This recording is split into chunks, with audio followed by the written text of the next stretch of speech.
Blade and Soul has finally arrived, and it arrived with a bang. It's something like 1 million people. This is a crazy town. They did a pretty good job. I mean, they're doing great out there, and it shows. The game is actually fairly fun to play, either alone or with your friends. So, that's good. There's an actual review of this game coming down the line. I've done my first impressions, but for now, I wanted to talk about a few observations I've had about Blade and Soul, and more specifically about its PvE and dungeon system, because it's kind of my favorite thing. So that's, of course, where I'm going to go first. I've done quite a few dungeons, though I haven't done a massive amount of them yet, and I've come to notice a few interesting systems that at first I thought were pretty cool, and then I thought may not be a little cool. Kind of gone back and forth on them, which isn't necessarily a bad thing. But they're things I wanted to discuss and talk about and look at the good and the bad and see if they are good. Because these are some pretty serious breaks from what you're used to in an MMORPG. I'm not entirely sure if they're the first time. In fact, with 2 or 3 of them, in fact, I know none of them are from the first time. But they are all interesting systems, and I think that they sometimes work together and sometimes don't. This is going to be a little bit more of just a kind of discussion video. We're just going to talk about some things with the big true review coming up soon. So, let's get on to the Kung Fu fighting. That was kind of racist. So we have a queue system in Blade and Soul. You can queue for 2 types of dungeons. The 6-player dungeon, which is the standard dungeon for your level, or a 4-player version, which adds additional challenge because you're down 2 people, and provides some additional rewards, which is nice. But getting into these dungeons is a little bit different than what you'd expect from a normal game.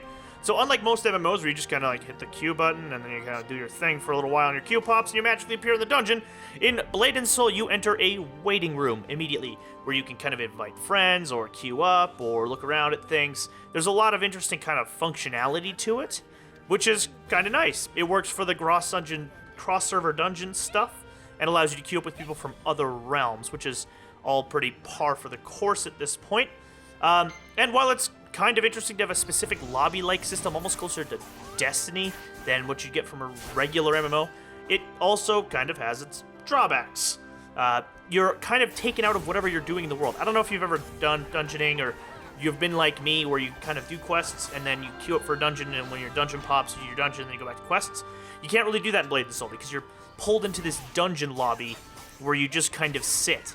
Now, right now, the queues are super quick, so you don't really sit for very long.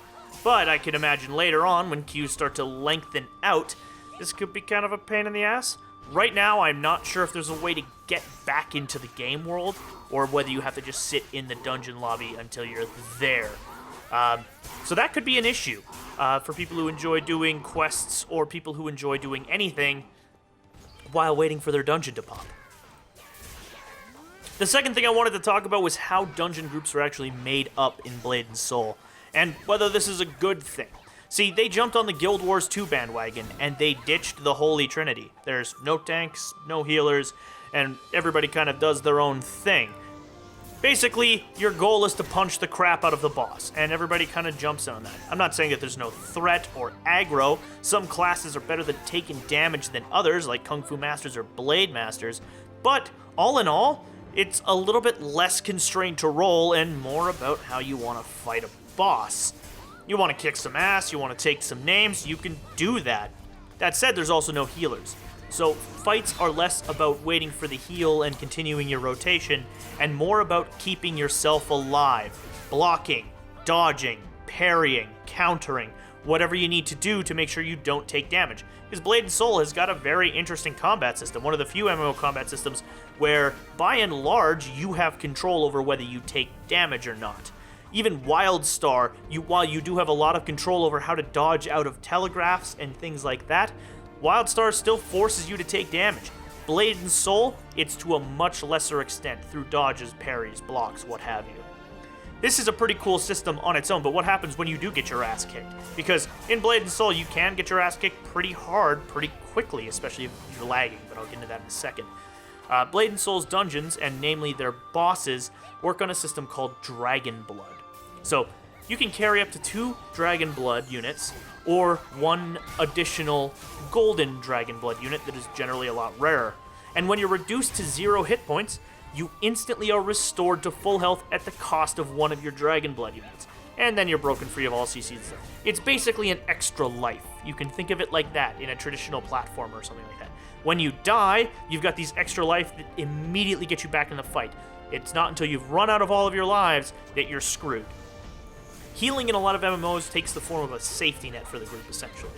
When you're taking damage, the healer repairs that damage. It's a safety net, and in most games, it's an essential one. This is instead replaced by a Dragon Blood system, which allows you to essentially survive a lot of blows and works as that safety net, but only to a point. Like healers with mana bars, they will eventually run out, and if you're not able to take down the boss before you run out of Dragon Blood, you're kinda Dunyan Rings. You are screwed. It's a system that actually seems pretty legitimately interesting, and works a lot better with the game's more reaction-based combat. I've been waiting for a long time to see a real break from the Trinity, and Blade & Soul's unique combat does a really good job of it. But on the other hand, it's also incredibly lag-reliant. If you're getting a second of lag, a download starts in the background during a boss fight, you can get killed pretty quick. Not blocking or dodging an attack can end you, in the same way that a telegraph would in WildStar. But it's a little bit more character-focused now. And with no real tank and no real healer to act as that safety net, you really have to be a little bit more careful. The precision can be painful to people with janky internet connections. This can be fatal if you hit a nasty lag spike. All in all, it's an interesting system to do your dungeons, and I like the idea of a less focus on the Trinity, more focus on just players doing what they do. Of course, there'll be rotations and things like that, and damage caps, or DPS checks to make sure you're breaking through and capable of completing this content, but at the same time, you're also freer to pursue fights in a more interesting way when you break away from the Trinity. I'm interested to see what later content has for this, and it could go either way. Now finally, Blade & Soul has one more interesting system that we have to talk about, and that involves loot. Now I'm not talking about the loot itself, which I'll go into more detail in the next video coming out probably in maybe a week or so. I'm talking about how loot is distributed. It doesn't really run on a simple roll system. When a piece of loot is up, you place bids based on gold. Whoever bids the highest for the item takes it. It's a short auction-style system. The gold is then distributed to all of the losers, so everyone walks away with something. It kind of means that driving up the price is not a bad thing to get a little bit of extra money, even if you may not want the item. This system is actually pretty cool. Based on how much somebody wants an item determines how much it's worth and what everybody comes away with. Because, you know, money is fantastic.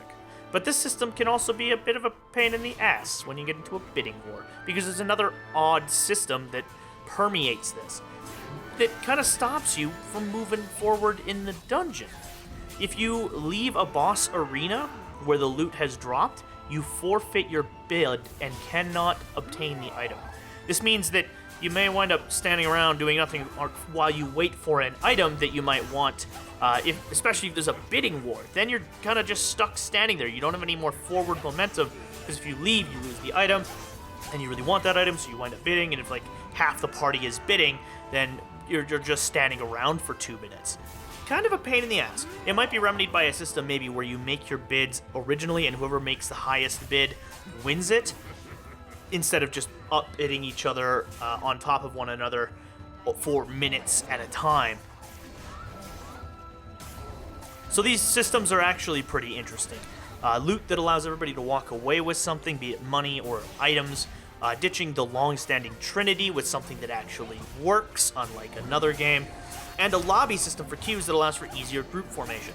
Or you could think of it as a loot system that takes a considerable amount of time and stops all your forward momentum, a dungeon group dynamic that requires a lot of precision and can be utterly broken by a lag spike, and a lobby system that deprives people the ability to work on quests or do something else while queuing for a dungeon. Are these good ideas or bad ideas? I guess that's kind of up to you. I like a lot of this. The idea that the Trinity is dead introduces a new system for fighting bosses and allows bosses to be a little bit more interesting. It's less mechanical and structured and feels more chaotic, but everybody also kind of feels like they're contributing in their own way. The loot system is also pretty interesting when it doesn't take 3 minutes to distribute loot, because everybody gets something at the end of the day. It's nice. But the lobby system kind of sucks. Fuck the lobby. These are some of the things you can expect when you get into dungeoning in Blade and Soul. It's kind of... Hold up. Oh my god. Whoa. Ooh. Anybody else feel that? Something... Anybody else? I felt something. Why, hello there, and thank you very much for watching this episode of the Orange Hatter Talks on Blade and Soul's dungeoning system and how it differs from your regular MMO. Sorry for the relative roughness of this video. Sadly, I could probably attribute that to the motherboard failure earlier this week and some other stuff. Not a big issue, but yeah, we're all back on track. But thank you very much for watching. I hope you've enjoyed this. If you have anything to discuss, your opinions on these changes and these systems within Blade and Soul, go right ahead and talk. I'm going to be doing a full review as well, where I'm going to dive even deeper into this kind of stuff, because this is what gets my goat. And, yeah, that tweet, right? That tweet, drop 7, right? Drops, I mean, like, I'm not excited, but I'm excited, right? I'm like, oh. But thank you very much, and, you have a great one.